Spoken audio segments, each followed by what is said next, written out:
Bueno, la guerra espiritual es una vida, ¿sí? Y en la vida hace parte de la oración. Y en la vida cristiana hace parte el predicar a Cristo. Y cuando tú te atreves a predicarle a una persona que está en las drogas, estás haciendo guerra espiritual.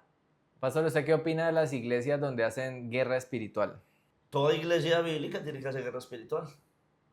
Pero entonces hay iglesias donde dicen, o de pronto no lo dicen abiertamente, pero no les gusta hacer guerra espiritual o lo ven como algo que no todas las iglesias hacen y simplemente dicen, no, es que aquí no lo hacemos y ya.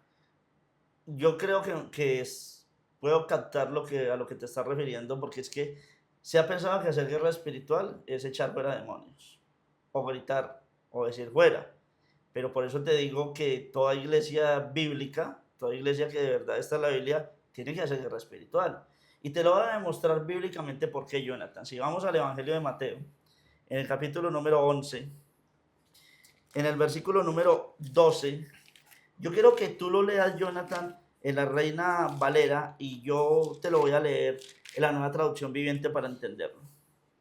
Desde los días de Juan el Bautista hasta ahora, el reino de los cielos sufre violencia y los violentos lo arrebatan. Te lo voy a leer en la Nueva Traducción Viviente. Desde los días en que Juan el Bautista comenzó a predicar hasta ahora, si lo dejo hasta allí, tú ya debes tener como parte de la respuesta. Dice que desde los días en que Juan el Bautista comenzó a predicar hasta ahora, el reino de los cielos ha venido avanzando con fuerza y gente violenta está atacándolo. ¿Sí? Entonces, cuando yo miro este texto, Jonathan, me doy cuenta de que está diciendo la escritura que a partir desde el momento en que Juan el Bautista empezó a predicar, empezó una batalla, una lucha, una guerra. Entonces, Jonathan, ¿cuál era la predicación de Juan el Bautista? Si el texto me está diciendo desde los días que Juan el Bautista empieza a predicar, desde ese momento el reino de los cielos empieza a tener una guerra, entonces, ¿qué predicaba Juan el Bautista? Sobre el arrepentimiento y la venida de Cristo, Ok, ¿no? entonces miremoslo. Si vamos entonces al Evangelio de Mateo, en el capítulo número 3, Jonathan, en los versículos 1, 2 y 8, vamos a ver la respuesta que era lo que predicaba Juan el Bautista. En aquellos días vino Juan el Bautista predicando en el desierto de Judea y diciendo, arrepentíos porque el reino de los cielos se ha acercado.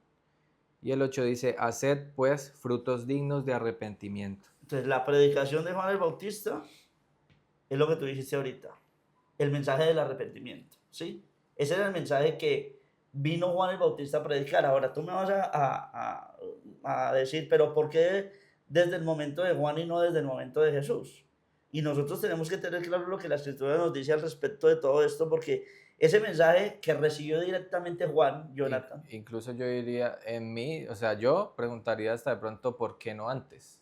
necesitamos recordar, Jonathan, que había un solo pueblo escogido por Dios, digámoslo así, ¿sí? Que era el pueblo de Israel. Pero el Señor había dado palabra profética, que pueblo que no era pueblo sería pueblo, es decir, hablando de los gentiles. Y Cristo viene a cumplir esa promesa. Entonces, a partir de Cristo ya no existe un pueblo étnico para el Señor.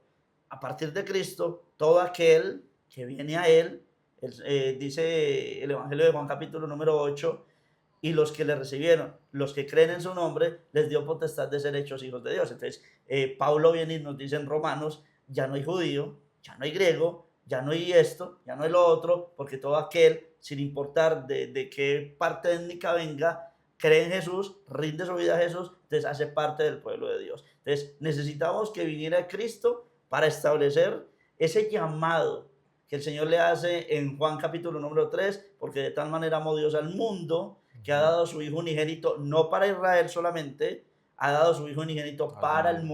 mundo, para que todo aquel que en él cree no se pierda, mas tenga vida eterna. Entonces, Juan viene y empieza con este mensaje, pero a mí me tiene que llamar la atención porque te estoy hablando desde hace rato que es a través de Cristo que viene todo este proceso. Entonces, ¿por qué Juan empieza o dice el texto desde los días en que Juan empieza a predicar? Entonces se empieza a generar esta lucha, esta guerra. Y necesitamos entender que el mensaje que estaba predicando Juan, ¿de dónde venía? De Dios. Exactamente. Dios le revela a este varón qué era lo que tenía que hacer. Recordemos que Juan el Bautista tenía una tarea y era preparar el camino del Señor. ¿sí? Cuando tú coges un libro que vas a leer hay una sinopsis, ¿sí? Que te da un preámbulo Sí. de lo que va a ser el libro. Entonces, Juan el Bautista está haciendo un preámbulo de lo que iba a ser Cristo. Si vamos a Mateo, al capítulo 4, porque entonces se me viene la pregunta, si Juan el Bautista entonces es el preámbulo, está preparando el camino del Señor y su predicación fue del arrepentimiento, entonces ¿cuál fue el mensaje de Cristo? Juan capítulo 4, versículo número 17, que este mensaje que está allí plasmado, Jonathan, es el mensaje que todo cristiano debe tener claro, el mensaje del Evangelio de Jesús. Desde entonces comenzó Jesús a predicar y a decir, arrepentíos porque el reino de los cielos se ha acercado. Entonces, el Evangelio, el mensaje y la palabra de Cristo es el arrepentimiento. Juan lo sabía, Juan se le revela, Juan lo prepara, por eso le dice a los fariseos, a los escribas que iban al bautismo de Juan. Pero el Señor le revela a Juan que esta gente iba era porque tenía miedo de irse para el infierno. Y entonces él viene y le dice, no, es que eso no es así. Y les llama zorras. No, haced frutos dignos de arrepentimiento. Es decir, que de verdad tú sientas en el corazón que te duele el haber hecho todo el mal que hasta el momento has hecho. Y cuando tú tienes un verdadero arrepentimiento, entonces vas a conocer el mensaje de Jesús que se te va a revelar por completo a tu vida. Usted ahorita decía, que incluso yo le pregunté, ¿por qué no antes? O sea, ¿por qué esa guerra fue justamente desde que Juan empezó a predicar y no de pronto desde antes de todo esto? O sea, digamos en los tiempos de David, ¿por qué no dice la Biblia que había una guerra espiritual en ese momento? O sea, si vemos desde el mensaje de Dios a Moisés, que es el libertador del pueblo de Israel en Gosén de Egipto, desde ahí tú ves que Israel empezó a tener enemigos, ¿sí? Solo Israel tenía enemigos porque sí. Si nos vamos en el tiempo del rey Ezequías, Sennacherib se levanta contra Judá. Simplemente, hombre, yo te voy a decir, si tú ves al día de hoy Israel es algo muy pequeño, ¿cierto? Si yo te hablo del imperio asirio, en ese momento era un imperio muy grande. Y ahorita no te estoy hablando del reino de Israel, te estoy hablando del reino de Judá. Es decir, una pequeña porción. Una pequeña porción. ¿Por qué Sennacherib quería algo tan pequeño? ¿Sí?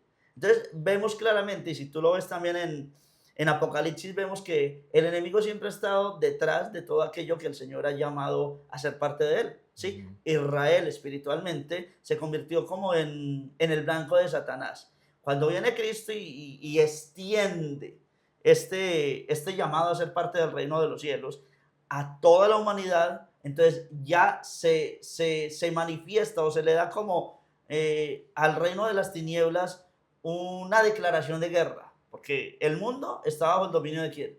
Del enemigo. Ajá. Cuando yo vengo en el nombre de Jesús a predicar el evangelio de Jesús, es decirle a la gente arrepiéntete, pero ¿qué es arrepentirse? Entonces, yo tengo que explicar a la gente qué es arrepentirse. Esto es malo para el Señor, o esto no le agrada al Señor, o esto no hace parte de los mandamientos del Señor, entonces tú tienes que arrepentirte porque eso es malo, pero eso hace parte del mundo de las tinieblas. Entonces le estás diciendo al enemigo que entras a una guerra, una confrontación directamente para quitarle de su reino gente que le pertenece. Entonces, a partir de Jesús, porque Jesús es el único que puede establecer este dominio, porque Cristo fue el que venció en la cruz. No venció Juan, no venció Elías, no venció Moisés, aunque Moisés es el referente grande del pueblo de Israel, Moisés no venció, Moisés murió, pero Cristo muere, resucita con victoria y con gloria y se sienta a la diestra del Padre para gobernar. Ahí es donde se cumple la escritura, siéntate a mi diestra hasta que ponga a tus enemigos por estrado de tus pies. Quiere decir, de pronto, si lo entendí bien, la guerra espiritual sí estaba, pero como quien dice, con Israel. Sí, te lo voy a... Y ya cuando viene pues Juan a predicar ya como el evangelio ya para el mundo completamente, entonces ya ahí como que la batalla se extiende. Exacto. Pues a... Te lo voy a decir bíblicamente en Daniel. Cuando el ángel viene a Daniel, le dice, desde el momento que dispusiste tu corazón para aferrarte al Señor y para disponerte para Él, fui enviado a ti a traerte una respuesta. Pero el príncipe de Persia se me ha opuesto. Y si tú miras y tú estudias el libro de Daniel, te vas a dar cuenta que a Daniel se le revela que hay una guerra, una oposición en contra de tu pueblo, le dice así, en contra de tu pueblo, o sea, se le da a tu pueblo 70 semanas, que son las 70 semanas del profeta Jeremías, que Dios le revela a Jeremías, y te das cuenta que la guerra constante espiritual ha estado enfocada en Israel, ¿cierto? En hasta ese momento. Viene Cristo y se expande todo esto y ya esa guerra espiritual no viene simplemente para el pueblo de Israel, porque ya no hay un pueblo étnico de Israel para el Señor. Ahora hay un Israel espiritual en el cual nosotros somos, porque somos parte de la familia de Abraham a través de la fe. Entonces, ya sabemos que el Evangelio se expande o se le da a conocer a todo el mundo, griegos, judíos, a todos, ¿listo? Entonces, la guerra espiritual se manifiesta en que el enemigo tiene bajo su dominio a un montón de personas y viene la luz de Cristo a través de ti, a través de mí, a predicar el Evangelio, es decir, a quitar a esa gente de ese reino de las tinieblas. Y si nosotros vamos al Evangelio, perdón, al libro que Pablo escribe a la iglesia de Éfeso, en el capítulo número 6, en el versículo número 12, viene una respuesta maravillosa a la pregunta de la guerra espiritual. Porque no tenemos lucha contra sangre y carne, sino contra principados, contra potestades y contra los gobernadores de las tinieblas de este mundo, de este siglo, contra huestes espirituales de maldad en las regiones celestes. Ok, entonces Pablo, como cuando tú estabas en el mundo y te enojabas con alguien, tu enemigo, ¿quién era? Esa persona. Cuando tú vienes a Cristo, entonces el Señor te está diciendo, no, es que tu lucha ya no es carnal, tu lucha es espiritual. Cuando alguien se te está oponiendo espiritualmente a ser parte del reino de los cielos, tu lucha no es contra esa persona, porque esa persona es carnal, pero esa persona está dominada por demonios. Y esos demonios son los que están tomando control y dominio sobre esa persona que no tiene a Cristo, obviamente, para venirse a oponer, para levantarse. Entonces tú vas a ver que empieza Pedro y Juan a predicar el Evangelio y se levanta el reino de las tinieblas. ¿Quién era el reino de las tinieblas humanamente? Caifás, Anas, los sumos sacerdotes del tiempo de Pedro y de Juan. ¿Qué hacen? Toman a los dos siervos del Señor, los golpean, los llevan al concilio, los golpean, los meten a la cárcel simplemente por estar en Cristo. ¿Qué delito habían cometido? Es lo mismo que pasa con Pilato. Pilato le pregunta a los sumos sacerdotes, ¿pero qué delito cometió este hombre? Y dicen, no veo ningún delito de él. Por eso es que tú ves la acción más famosa en la historia de la humanidad. Lavarse las manos. Lavarse las manos, porque él dice, o sea, está manifestándola al mundo, yo no tengo nada que ver con la muerte, aunque él era el líder político y tenía la autoridad de hacer o no hacer, sabemos claramente que se tenía que congraciar con los otros líderes espirituales. Entonces dice, yo no tengo culpa, se lava las manos y dice, porque yo no lo estoy condenando a él, lo están condenando a otros. Entonces, ¿qué delito había cometido Cristo? Ninguno. ¿Qué delito cometía Pedro y Juan? Ninguno. ¿Qué delito cometía Pablo y Silas? Ninguno. ¿Por qué se levantaban contra ellos? Simplemente por predicar un nombre, el nombre de Jesús. Entonces, cuando yo veo, es más, tú ves hoy en día, Jonathan, el ateísmo. El ateísmo es algo del cual yo me puedo burlar toda la vida. Porque el ateísmo, ¿qué es el significado para ti de ateo? Que para él no existe Dios. Ok, listo. Entonces el ateo dice que no existe Dios, que para nosotros es el amigo imaginario. Ellos nos dicen que nosotros tenemos un amigo imaginario. ¿Listo? Si Dios no existe, Jonathan, ¿por qué hay grupos de personas en el mundo de ateos unidos contra algo que no existe, Jonathan? O sea, yo por eso te digo que lo más chistoso de la vida es el ateísmo. Entonces se levantan los ateos para pelear contra algo que no existe, para burlarse contra algo que no existe. Si no existe, pues yo no le presto la atención. ¿Por qué le enoja tanto a la gente el nombre de Jesús hasta el día de hoy? Porque no es la gente. Lo que nos está diciendo el Espíritu Santo a través de Pablo en esta carta a los Efesios es que nuestra lucha es espiritual. El reino de las tinieblas, gobernado según Efesios capítulo 2, el príncipe de la potestad del aire, que es Satanás, está luchando, peleando para acabar y para destruir un reino que el Señor Jesucristo ha establecido en el corazón de todo aquel que se humilla a Él. Entonces, hasta este momento, yo no te he dicho de gritar ni de echar fuera demonios para decirte que hay una guerra. No, desde el momento en que tú llegas a Cristo, Jonathan, empiezas una guerra, no te das cuenta. Por eso es que es tan mal hecho no predicarle a una persona con toda sinceridad lo que es el reino de Dios. A ti te hablan de un reino Disneylandia donde De todo, paz y de amor. sí, eso, donde todo te va a cambiar, se va a volver color de rosa, todo te va a ir bien. Es mentira. Es mentira, porque si tú le dices a la gente, mira, desde este momento que tú vas a venir a Cristo vas a tener un gran enemigo en contra tuya, la gente lo va a pensar. Pero el que se va a convertir, Jonathan, teniendo este conocimiento, lo va a hacer con total disposición para el Señor.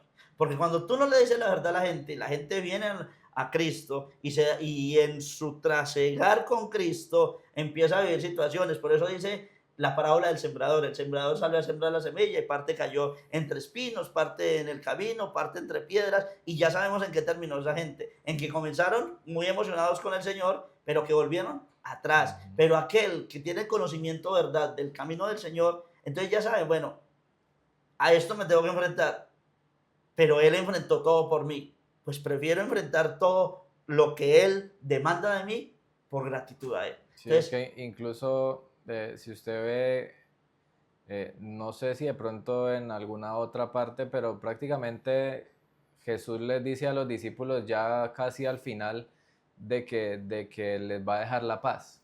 Porque si usted ve antes, dice por ejemplo que él vino a poner en enemistad a los padres con los hijos y una cantidad de cosas así, y no lo que usted decía que predican hoy en día, que es que Dios te quiere cambiar la vida y te quiere dar lo mejor, y uno no ve que Cristo hubiera predicado mucho de eso. no, Cristo fue muy sincero, yo ahora lo que estás diciendo. Y al final sí les dice, no me preocupe, yo voy a estar con ustedes, mis pasos dejo, mis pasos doy, listo. Pero ya les dije que van a tener división. Cristo lo dice, yo vine a dividir. Mm. Sí, eso lo dice muy claramente.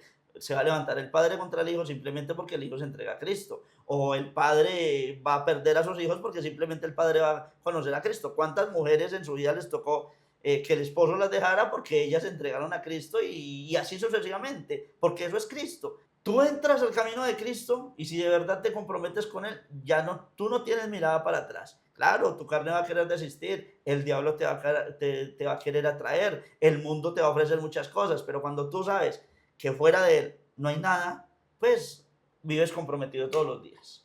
Bueno, hay otra cosa que me llamó la atención, y es porque lo relacioné con un tema que tuvimos días antes, cuando dice que nuestra lucha no es contra la gente en sí, sino espiritual, porque son los demonios y todo esto. Pero usted hablaba de que el enemigo se levanta a través de la gente. Pero en días pasados hablábamos de que los demonios no es que dominen completamente a la gente para que la gente no pueda tomar una decisión de qué hacer y qué no hacer. Entonces, ¿por qué mi lucha también no es contra esa persona que se levanta contra mí si lo hace porque quiere? Le da un deseo a David, al rey David, de censar al pueblo. Y tú lo ves como algo normal, censar al pueblo. En realidad no, David no iba a censar al pueblo. David quería censar a los hombres que estaban prestos para la guerra. ¿Para qué, Jonathan? ¿Para Para qué saber qué quería tanto censar? poder tenía. Ok, para saber con qué contaba y dónde depositaba su confianza. A lo cual el Señor le dijo a David, no lo hagas. Y David dice la escritura, y Satanás incitó a David. Tú me lo estás diciendo y lo vimos en la Biblia, lo enseñamos y eso ya quedó claro.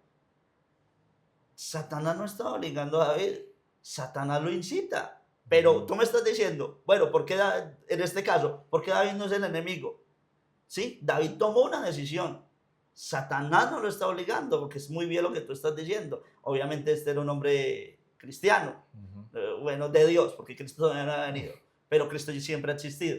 De Dios, un hombre de Dios. Satanás no podía estar en él, pero sí podía incitarlo, y lo incita. En otra parte de la Biblia dice que Dios lo lleva a eso, porque sabemos claramente que Satanás es instrumento aún en las manos del Señor. Lo incita, pero David toma una decisión, ¿sí? Entonces, David toma la decisión, David se responsabiliza de su decisión, el Señor le manda tres opciones: caer sobre sus enemigos, bueno, y la otra opción es o caer en las manos de Dios, ¿sí? Obviamente, David pagó las consecuencias de sus actos, ¿cierto? Dios actuó con él, pero Israel no podía mirar al causante de la desgracia sobre David, porque claramente espiritualmente, si el enemigo no hubiera incitado a David, David no hubiera tenido, no sé cómo explicártelo en este momento. Jonathan, si la droga no existiera, ¿existieran los drogadictos? No. No, ¿cierto? Si el alcohol no existiera, los alcohólicos no existieran. Entonces, a lo que voy es a este punto, Jonathan. En la carta de Santiago dice claramente, Jonathan, que cada uno es seducido o tentado conforme a la concupiscencia de su corazón. Ujú. Entonces, Satanás sabe qué es lo que le gusta a Jonathan, Satanás sabe qué es lo que le gusta a Elkin, no porque es omnisciente, no, porque claramente como yo estuve en su reino. Entonces sabe qué es lo que a mí me gusta. Y Entonces ya lo tiene viene investigado también. esa gracia, sí. Eh, Satanás sabía claramente qué era lo que quería hacer David. Sí, David es culpable y es culpable por la decisión que toma Jonathan y vemos la consecuencia que pagó. Sí, pero según la escritora me está diciendo que la responsabilidad también acarrea sobre el reino de las tinieblas, ¿cierto? No pueden dominar para decir que es el culpable Satanás y los demonios, pero sí pueden influenciar, que eso es lo que hoy Jonathan, porque el cristiano no puede estar gobernado por demonios, pero sí puede ser incitado por los demonios. Y si tú miras en el capítulo 4 de Mateo, Satanás viene a tentar al Señor Jesucristo, pero cuando tú ves Santiago dice que Dios no puede ser tentado. Entonces, cuando tú ves, ¿por qué? Porque lo acabamos de ver, porque cada uno es tentado conforme a la concupiscencia. ¿Qué concupiscencia hay en el corazón de Cristo? No, ninguno. Ninguna. Entonces, viene Satanás a tentar al Señor Jesucristo. No había concupiscencia en Cristo, pero Satanás quería hacer caer a quién? A Cristo. Es decir, Satanás tiene una responsabilidad de poner piedra de tropiezo en el camino nuestro. El Señor dice, ay de los tropiezos, pero hay de, o sea, está diciendo, pero peor juicio viene contra aquel que es piedra de tropiezo. Se podría decir también, no sé, llevándolo como más a lo que uno entiende, que es como que dice que Satanás es como el autor intelectual, por decirlo así, entonces tiene más responsabilidad. Y también diría yo, no sé si estoy equivocado, en que también el mismo amor de Dios hace que de pronto no permita que nosotros nos enfoquemos en pelear con el prójimo, ¿no? Porque pues Cristo hablaba mucho de amar al prójimo, entonces sería como contradictorio decir que el prójimo también es como... Sí, claro, porque el Señor nos llama al perdón, ¿cierto? Dice, oíste que os he dicho, ojo por ojo y diente por diente, la ley del Ujú. talión, pero yo os digo, no resistáis al que es malo. El Señor no está negando que hay gente mala, Ujú. pero está diciendo, no resistáis antes a cualquiera que te diera en la mejilla derecha, vuélvele también la otra, hablando del amor. Y el amor me lleva a reconocer de que esa persona, tú fuiste terrible antes de Cristo, ¿cierto? Sí. Yo fui terrible. Yo no sé en mi vida sin Cristo a cuánta gente pude haber dañado, a cuánta gente pude haber herido. Y que gloria a Dios, esa gente me pudo haber perdonado, ¿sí? Porque cuando tú llegas a Cristo te interesa por eso, por pedirle perdón al Señor por las heridas que causaste. Entonces, vengo yo a Cristo y hay gente que está causando heridas. Y entonces me tengo que acordar de esa misericordia que Cristo tuvo conmigo y tener misericordia con una persona porque el Señor dice en Ezequiel, Jonathan, para resolver este rollo tan grande en el cual nos metimos, el Señor dice en Ezequiel, en el libro del profeta Ezequiel, Él no quiere la muerte del impío, sino que el impío se convierta y se arrepienta de su mal camino y venga a Él. Entonces, obviamente, aquí cuando Pablo está diciendo que nuestra lucha no es contra carne ni contra sangre, es que no nos enfoquemos en pelear con la gente, que entendamos que detrás de esa persona que nos está haciendo una guerra terrible, a la cual humanamente quisiéramos hacerle cualquier cosa, detrás de todo eso, el enemigo está influenciando, porque aparte, esas personas sí tienen demonios, ¿sí? Y están siendo mayormente influenciadas, acuérdate del demonio que sale de la persona, esa persona no Ujú. se compromete con Cristo, no nace de nuevo, vienen 7 demonios peores a incitar a esa persona a hacer otras cosas peores. Entonces, estamos viendo que la guerra espiritual es algo muy poderoso, que hay que prestarle la atención y que hay que entender que es totalmente serio y que en ningún momento, en ningún texto de la Biblia, tú ves, o cuando Cristo va a echar un demonio, o cuando Pablo va a reprender el espíritu de adivinación, no hace bulla, no grita, porque no soy yo, Jonathan. El Señor dice claramente que es a través de su espíritu que los demonios salen. Bueno, hasta ahora hemos hablado de ese enemigo, pues que es Satanás, que ya sabemos, pero también se habla de que, por ejemplo, llevándolo, ahorita hablamos del Antiguo Testamento, he escuchado pues y en las prédicas, usted sabe, donde se habla de Amalek, por ejemplo, y que se relaciona pues como con esa guerra interior. Entonces, esa guerra no solamente supongo yo que es con Satanás y con, o sea, con lo externo, sino de pronto también, no sé, con lo interno, con... Ya hablamos de la lucha externa, ¿cierto? Lo que nosotros hacia el mundo, ya. Pero la guerra espiritual, como tú lo estás diciendo, Jonathan, no se libra solamente allá, se libra internamente, ¿ya? Nosotros tenemos constantemente, a diario, todos los días, nuestra carne nos pide comida, ¿sí? ¿Y cuál es la comida de la carne? El pecado, ¿cierto? Y cuando yo voy a la Biblia, vayamos un momento, Jonathan, a Gálatas, en el capítulo, o ve tú a Gálatas capítulo 5, versículo 17, y yo voy a Romanos, en el capítulo número 8, versículos del 5 al 10. ¿Qué dice Gálatas capítulo 5, versículo número 17? Porque el deseo de la carne es contra el espíritu, y el del espíritu es contra la carne, y estos se oponen entre sí para que no hagáis lo que quisierais. Ok, entonces la carne está diciendo pecado. El espíritu está diciendo santidad u obediencia, ¿sí? Que la santidad me la da el Señor. Entonces, nosotros tenemos esa lucha, bueno, cometo el pecado porque es lo que más quiero. En realidad es lo que más quiere la humanidad, ¿cierto? Nuestra humanidad.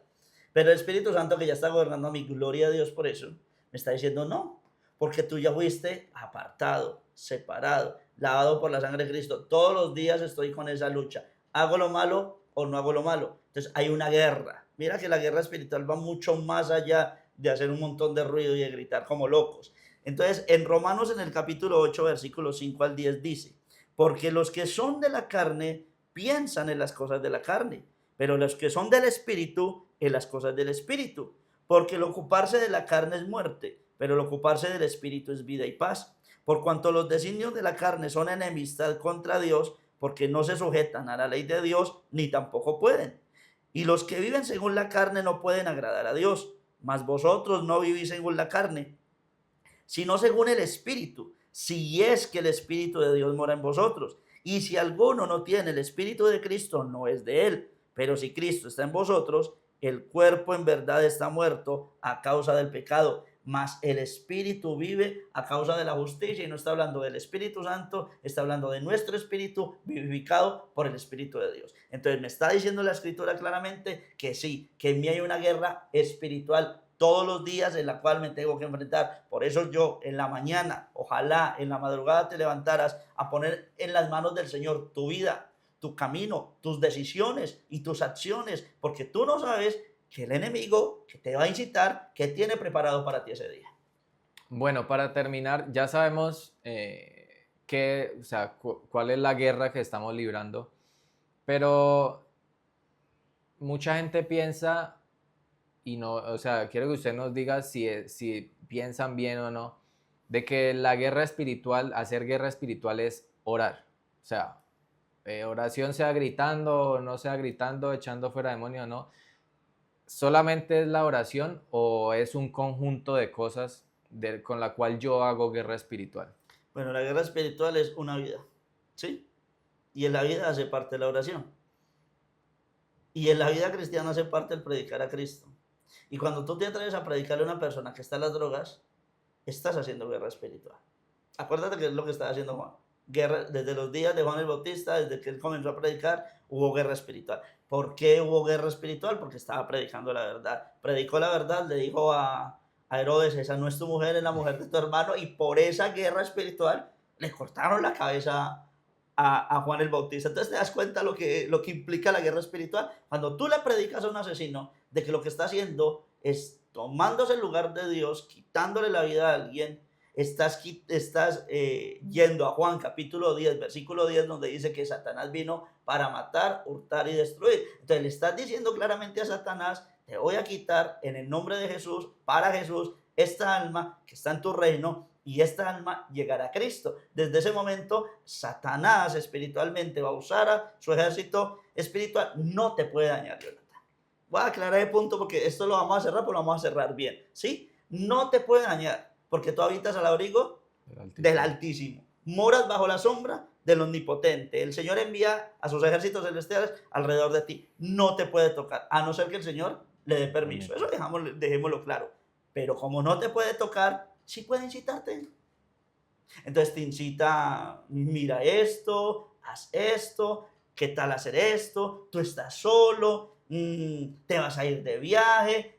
Entonces empieza y como la mente vuela, Ujú. entonces ahí hay una guerra donde tú dejas, ¿qué es lo que pasa con Cristo? Con nuestro Señor Jesucristo, con respeto, con nuestro Señor Jesucristo. Satanás vino para como que atosigarlo por todo lado. Y el Señor, palabra, palabra, palabra, y venció. Eso es lo que necesitamos. Por eso el Señor Jesucristo nos dijo, velad y orad para que no entréis en tentación. A la verdad el Espíritu está dispuesto para hacer la voluntad de Dios, pero nuestra carne es débil. O me dejo gobernar de la carne o me dejo gobernar del Espíritu. Y si me dejo gobernar del Espíritu, voy a ganar en esta guerra espiritual. Así es. Bueno, muchas gracias por habernos acompañado a este nuevo episodio de Eternals, un podcast que no es religioso, pero sí espiritual.